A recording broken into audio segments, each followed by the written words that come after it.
Respected XRP holders and market veterans, listen closely because what you are about to hear is not nostalgia. It is a warning wrapped in history and power, and it starts right now as the mainstream looks the other way while the blueprint is hiding in plain sight. Because XRP's market journey was never random, never accidental, and never finished. And if you think those violent pumps, brutal crashes, and eerie periods of silence were chaos, ask yourself why the same names keep circling this asset like vultures with briefcases. Why the SEC, the IMF, BlackRock, JP Morgan, BIS insiders, and even whispers tied to the World Economic Forum keep appearing in the background every time XRP hits a critical moment. Because from the early days when XRP was dismissed as a banker coin joke to the 2017 explosion that shocked retail, to the 2020 lawsuit that conveniently froze momentum right as global liquidity systems began to fracture, every single phase looks less like coincidence and more like choreography. And here is the extreme question nobody wants you asking.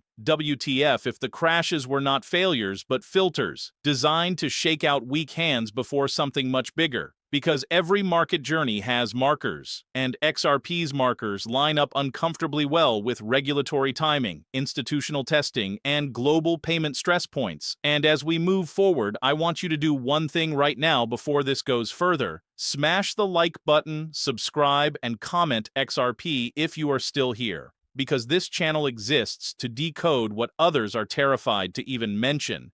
And the reason this matters is simple. Markets reward those who understand the journey before the destination, and XRP's journey has been littered with moments that looked like defeat but smelled like preparation. Moments when price was crushed while infrastructure quietly expanded. Moments when headlines screamed dead project while Ripple was signing corridors, talking to central banks, and positioning itself where retail eyes never look. And if you think this is just another crypto story, prepare for shock, because by the end of this breakdown you may realize XRP holders were not early, they were tested, and the next phase of this journey may be the one that separates those who studied the past from those who ignored it. Now, respected insiders, let us move from emotion into the data zone where narratives start to crack and authority quietly exposes itself, because XRP's market journey is backed by numbers, timelines, and institutional fingerprints that retail traders were never meant to connect. And this is where things get uncomfortable for the doubters, because when you line up XRP's historical volume spikes, liquidity droughts, and suppression phases against regulatory events and institutional pilot programs,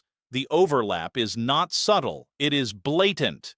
Look back at the pre-2017 period when XRP traded like a ghost asset, while Ripple was already meeting with central banks behind closed doors. Look at the 2017 run where XRP went from pennies to dollars faster than logic allowed, right as global banks began testing real-time settlement frameworks. And then look at the data from 2018 through 2020, where price bled relentlessly while on-chain metrics showed wallet consolidation, declining retail participation, and silent accumulation. And here is where authority enters the room, because during that so-called dead period, Ripple was name-dropped in IMF papers, BIS discussions, and World Bank payment research, while executives were photographed with regulators who later claimed ignorance. And then comes the SEC lawsuit, the most perfectly timed market freeze imaginable, launched at the exact moment when XRP was threatening technical breakouts and when global liquidity systems were on the brink of transformation. Ask yourself this extreme question: why target XRP and not Ethereum when internal SEC emails later exposed confusion? Why let Bitcoin mature into an ETF darling while XRP was put in a legal cage? And why did major institutions like BlackRock continue to build crypto infrastructure while pretending XRP did not exist? Because the data shows something chilling. Every time XRP was legally or sentimentally attacked, long-term holder distribution stabilized, not collapsed, meaning the people closest to the asset did not run. They waited, and when partial legal clarity arrived, liquidity returned instantly, not slowly, instantly, which does not happen in retail-driven assets, and the authority layer deepens when you consider Ripple's ongoing engagement with central bank digital currency pilots, cross-border settlement tests, and compliance-first frameworks that align far more with IMF and BIS language than crypto Twitter hype.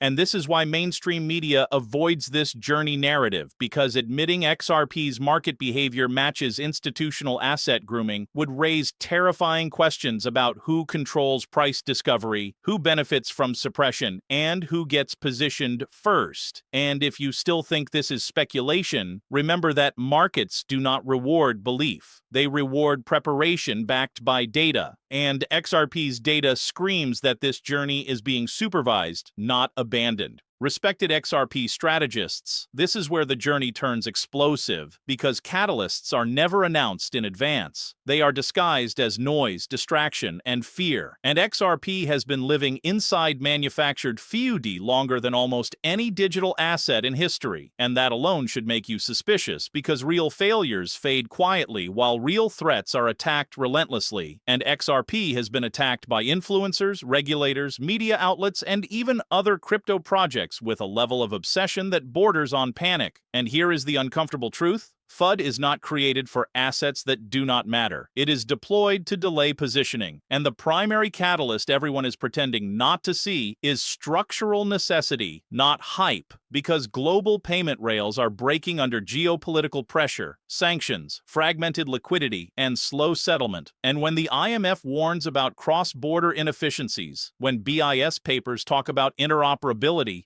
when central banks whisper about liquidity bridges, they are describing XRP's core function without saying its name. And the extreme question you must ask is this: WTF happens when the world needs neutral, instant settlement more than it needs narratives? Because that is where XRP's journey stops being theoretical and starts becoming unavoidable. And now let us dismantle the FUD one blade at a time. They say Ripple controls XRP, yet on-chain data shows decentralized validator expansion. They say banks will never use it, yet pilot programs and corridors quietly persist. They say the lawsuit killed momentum, yet clarity revived volume faster than any organic bull cycle. They say price action proves failure, yet price suppression during infrastructure build-out is textbook in traditional markets. And here is the conspiratorial layer. Nobody wants you considering. What if XRP's role requires it to be undervalued until the last possible moment? Because liquidity bridges cannot launch into chaos. They launch into readiness, and readiness looks boring, frustrating, and painful to retail. And that is why influencers scream dead coin while institutions remain silent, because silence is positioning. And the real catalyst may not be a partnership headline or ETF rumor. It may be a crisis event, a settlement failure, a liquidity shock that forces decision makers to use what already works instead of what sounds good on TV. And when that happens, the same voices spreading FUD today will claim they always believed. But the journey will already be past the point of easy entry. And if this sounds extreme, good, because every major market shift feels insane right before it becomes obvious. Respected long-term holders, this is the segment that makes people uncomfortable, because price is where denial collapses. And XRP's market journey forces a brutal realization. Price is not just speculation, it is a signal. And suppressed signals eventually snap, and when they do, the move is not polite, it is violent. And here is where the justification begins. Not with Moonboy numbers, but with structural math that institutions actually use. Because if XRP functions as a liquidity bridge, even temporarily, valuation is not about hype cycles. It is about throughput, velocity, and trapped capital. And when you model even a fraction of global cross-border flows moving through a neutral asset, the numbers stop sounding crazy and start sounding inevitable. And that is why dismissing higher price ranges without understanding utility is intellectual laziness. Because a bridge asset does not need to replace all money. It needs to touch enough transactions to justify deep liquidity. And deep liquidity requires higher valuation, period. And now comes the final warning. Because market journeys do not repeat, they conclude. And XRP's journey has already survived ridicule, lawsuits, delistings, and psychological warfare, which historically means one thing. The remaining phase is repricing. And repricing does not ask for permission. It happens when conditions force it. And this is where the SEC narrative flips, because clarity does not kill assets, it legitimizes them. And once legitimacy intersects with necessity, suppression becomes impossible. And the final extreme question is this: WTF happens to an asset everyone was told was dead when it is suddenly required? Because history shows those those moments create generational resentment for those who ignored the journey, and generational wealth for those who endured it. And this is why the final warning matters, because the loudest regret in markets is never about losses. It is about disbelief, about knowing something mattered and choosing comfort over conviction. And XRP's market journey is screaming that the final chapter is closer than most are psychologically prepared for. Respected XRP believers, we arrive at the conclusion, and this is where clarity slices through confusion, because everything we've traced, the manipulations, the FUD, the legal battles, the silent accumulation, the institutional positioning, the global payment pressures, is not random noise. It is a meticulously engineered market journey. And if you have stayed with me this far, you now understand the uncomfortable truth. XRP has been tested, filtered, and prepared for a moment when utility, legitimacy, and necessity converge. And that convergence will not wait for headlines. It will not wait for hype. It will not ask for your permission. It will simply demand recognition from anyone still holding, from anyone who refused to panic, from anyone who studied the path while others chased illusions. And if you take one thing away from this breakdown, let it be this: XRP's journey is not over. It is approaching its crescendo. And survival through history, not short-term sentiment, is